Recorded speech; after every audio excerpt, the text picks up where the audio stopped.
today we will see about the next part in the sexual reproduction in flowering plants, which is the androecium. Okay. Now, androecium, as I said, is collectively all about the male reproductive part, and the unit of the androecium can be represented by a stamen, right? So you can say that a stamen is the unit of androecium. Fine. When we study about the anther, we need to study about the structure, right?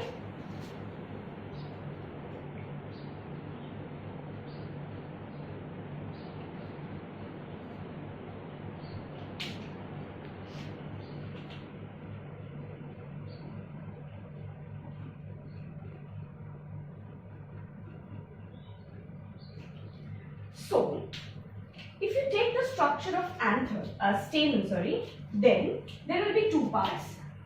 This is the anther and this is the filament, right? The filament will be, of course, attached to the receptacle of the flower, or sometimes there are certain families of plants where you can see that the stamen is attached to the petals. So in that case, the filament will be attached to the petals of the flower.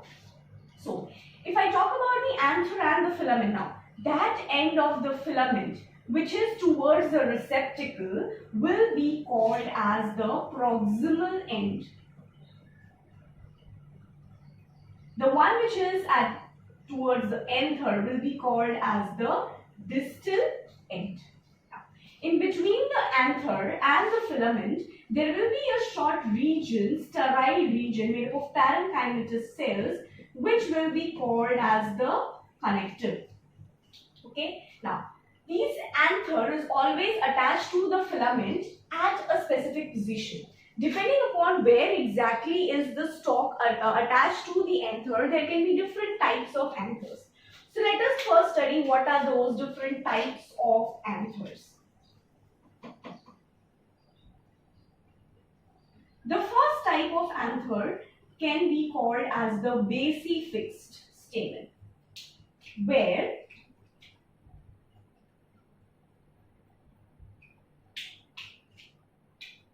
the filament is attached to the anther from its base. The second type of stamen can be dorsifixed. In that case,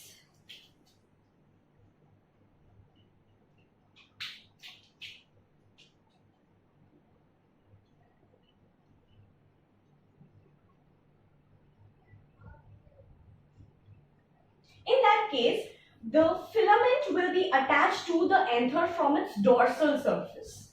Okay? See, here it is attached to the base, here it will be attached to its dorsal surface. The third type of the stamen can be called as adennate stamen. Now, in case of adennate stamen, what happens is, if this is the anther and if the filament passes through the lobes of the anther, then that type of stamen can be called as the adennate stamen, or you can say it is a type of an adennate anther. The fourth type of the anther is the versatile anther or versatile stamen. In that case,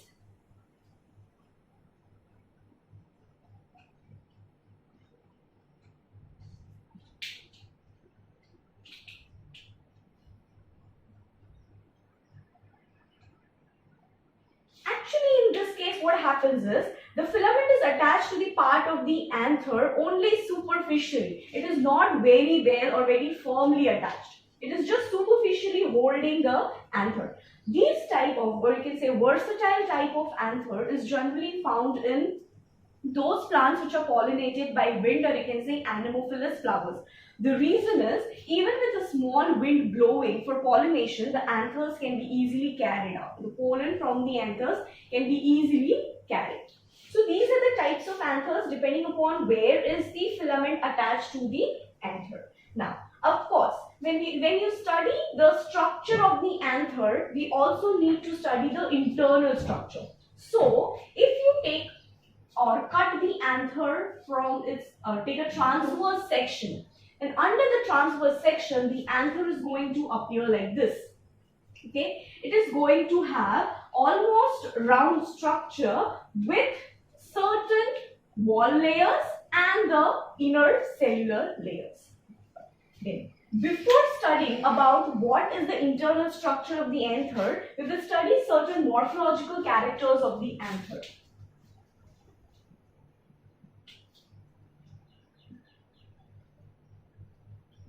Okay. Anther can either be unilobed or bilobed. Unilobed means it is going to have only one lobe, whereas most of the angiospermic plants, they have anther which is bilobed. Most of the angiospermic plants, they have bilobed anther only. Now what do you mean by unilobed and bilobed? Okay, if you know what is bilobed, how can you understand from this? See, this is the central axis that you can understand. So these are the two lobes of your anther. When I draw an anther like this, that means it is represented as two lobes are present. In case of unilobed, it can be represented like this. So this is a bilobed anther and this is a unilobed anther. Most of the angiospermic plants will have the bilobed anther condition. So we will now study the detailed transverse section of the bilobed anther. Okay. Now, a bilobed anther basically will have two lobes. Of course, the term itself says it is going to have two lobes. So if I want to represent here, you can say that this part is the first lobe and this is the second lobe. Now, within this lobe, there are regions where the pollen grains will develop. Now, these regions, this one particular part, it can be called as a theca. So you can say that each lobe has two theca.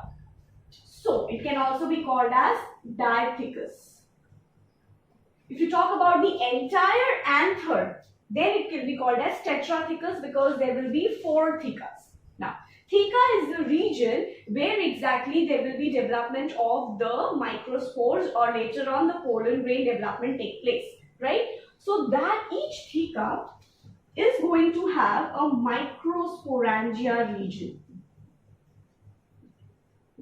Each theca will have a region where the microspores or you can say the pollen grains will develop. So that part is called as the microsporangia in the young anther. Fine. If you consider an mature anther, this microsporangia can be represented as the pollen sac. It is that region inside which the pollen grains will develop. Now, if I say that there are two lobes and each lobe is having two theca and each theca has one microsporangia. So if there are four thecas total, what will be the number of microsporangia present? 4 microsporangia present. So this is first, second, third and fourth.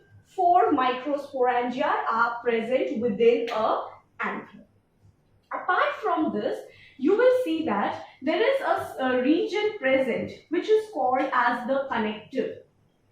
Connective is nothing but a region made up of parenchymatous cells and it is a sterile region. That means it is not involved in any kind of reproductive processes. So it is a sterile region and can be called as the connective. Okay.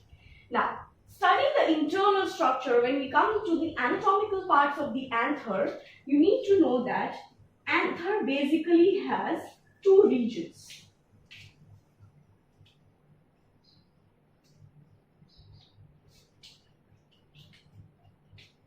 The outer layer, which can also be called as the anther wall, and an inner sporogenous layer, sporogenous tissue layer, right?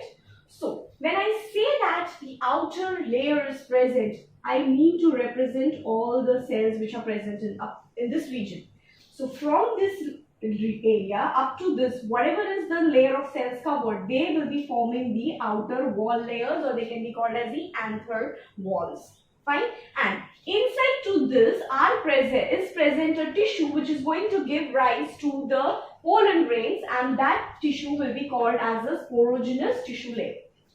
Okay. Let us first study about all the layers of the outer wall of the anther.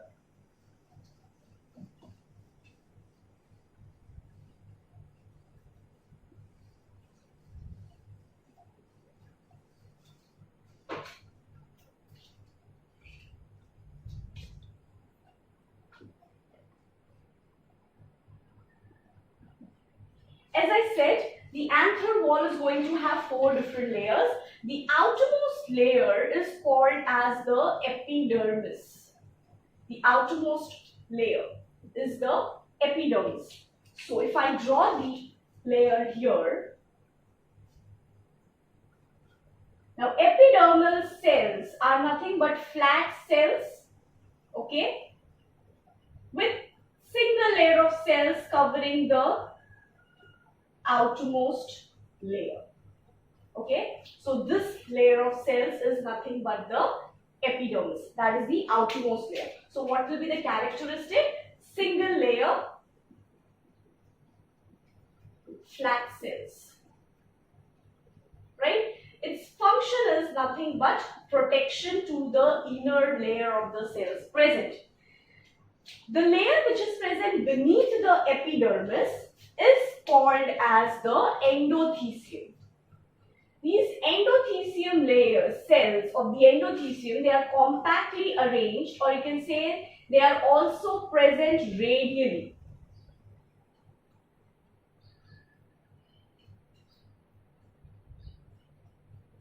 Compactly arranged cells, and these cells are radially arranging themselves in the layer. Now these endothecium cells, during the time, or you can say when the anther matures, these endothecium cells are the cells which are actually going to help in the dehiscence. So the second layer is endothecium. Again, it is a single layer of cell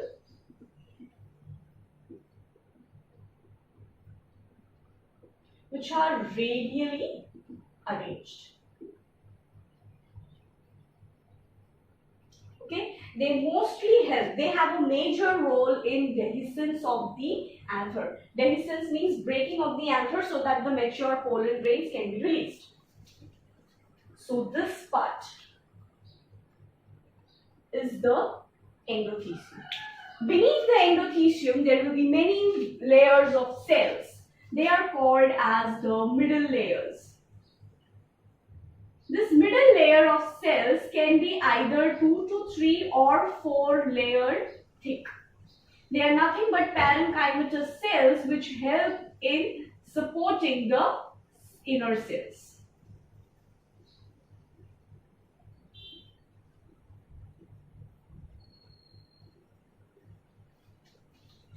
Third layer is middle layers.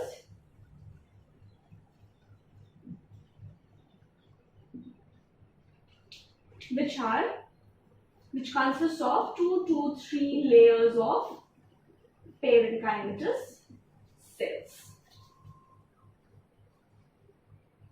Now, the innermost layer of the anther wall is called as the tapetum. The innermost layer of the anther wall is called as tapetum. If you see the structure, this is one microsporangia, right? So there are total 4 microsporangia present. So the innermost layer of these microsporangia is nothing but the tapetum layer. So you can say the outermost layer of the microsporangia and the innermost layer of the anther wall is represented by the tapetal cells. Now, the specificity of these tapetal cells is that they have dense nucleus. they have dense cytoplasm,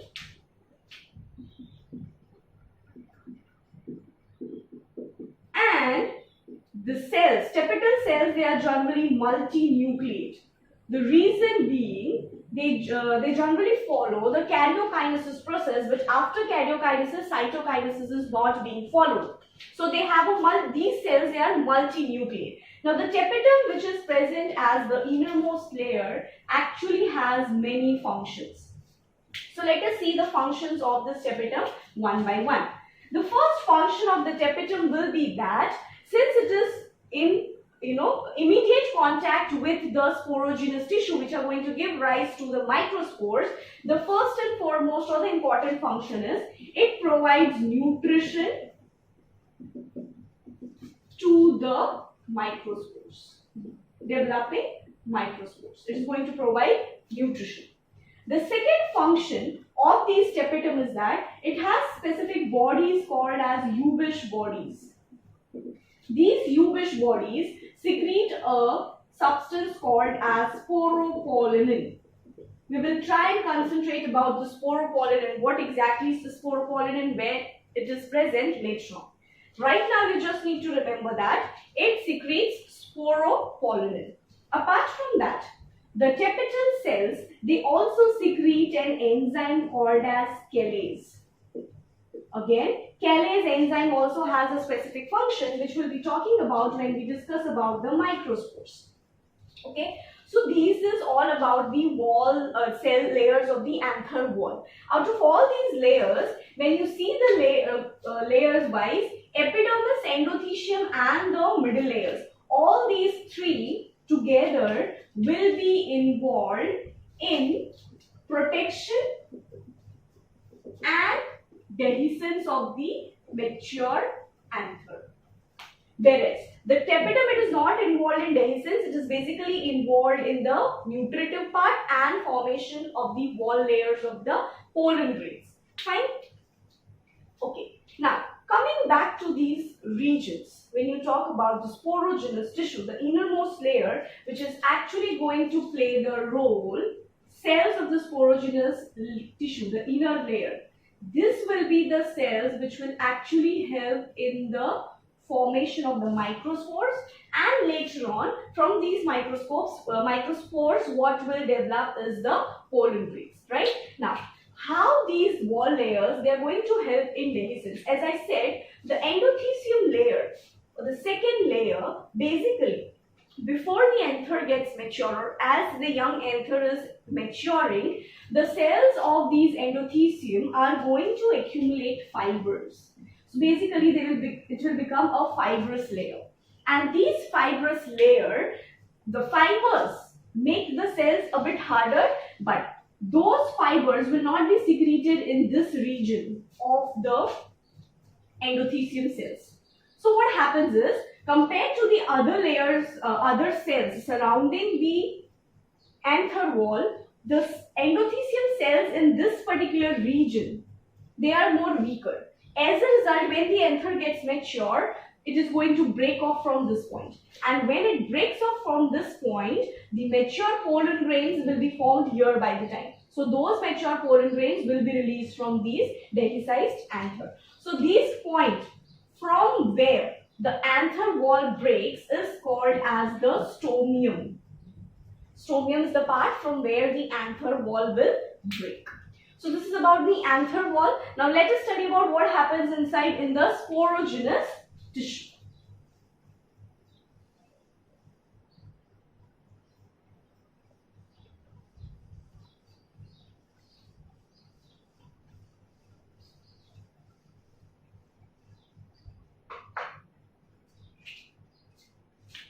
This is the epidermis.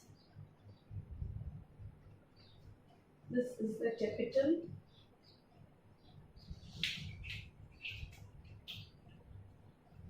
Endothecium and middle layers.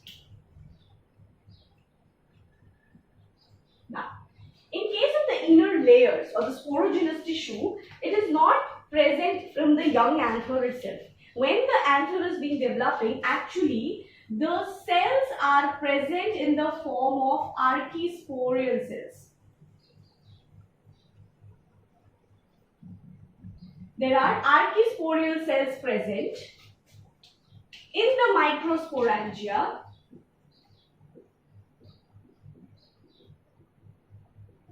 These archisporial cells will later on form or grow in size and form the sporogenous tissue cells, which will be again arranged inside the microsporangia only. Now, this sporogenous tissue which is formed, each and every cell of the sporogenous tissue matures and grows in size to become the microspore mother cell. Or it can also be called as the pollen mother cell. So these microspore mother cell or the pollen mother cell are the cells which are actually going to divide and form the microspore tetrads. We'll study about this, how they are formed. Okay, now see, though I'm showing different layers here, but you need to remember that within each microsporangia, all the processes will be taking place. It is not that in the first microsporangia there will be archisporial cells, here the sporogenous cells, and here the microspore tetrads. No. All the microsporangia will simultaneously show these changes. Archisporial cells will change into sporogenous tissue cells. These cells will become microspore mother cells to form ultimately the microspore tetrads, or you can say the microspores. So in the next lecture we'll see about how these microspores are being formed from the microspore mother cells. This is all about the TS of an anther.